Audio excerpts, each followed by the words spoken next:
Nasa 100 pamilya ang apektado sa sunog sa isang informal settler community sa Caloocan City.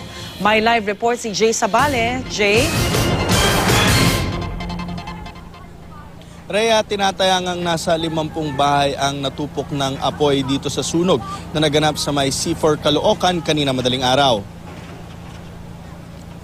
Umabot sa ikatlong alarma na nagsimula alas 3:42 ang sunog rito. Mabilis na kumalat ang apoy dahil mga informal settler at gawa sa light materials ang mga bahay.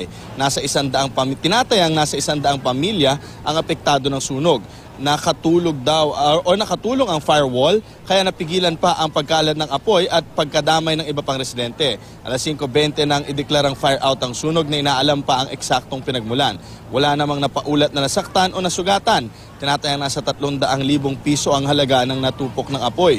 Sa ngayon ay inaalam pa natin kung dadalhin itong mga apektadong residente dito sa may basketball court ng barangay. Ayon naman sa mga nakausap nating residente, nagsimula raw ang sunog dito sa bahay ng isang tinatawag na Ramil. Ang sinasabi nila, nag-away daw itong mag-asawa nung gabi pa at ito na yung pang-apat na beses na sinunog daw. Ito unang sinunog daw itong kanyang bahay alas 6 ng umaga kahapon.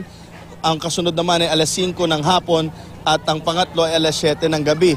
Hindi ito nagtuloy-tuloy dahil nagtulong-tulong daw ang magkakapitbahay upang maapula yung apoy. Pero kaninang alas 3 nga na madaling araw dahil nakatulog na sila at hindi na raw nila nabantayan itong kapitbahay nilang si Ramil, ay ito na nga, lumakas na yung sunog at kumalat na. Sa mga oras na ito ay patuloy naman yung ginagawang mapping operations ng BFP upang hindi na nga uling lumakas itong apoy. At yan muna ang pinakahuling balita mula dito sa Caloocan. Balik sa Rhea.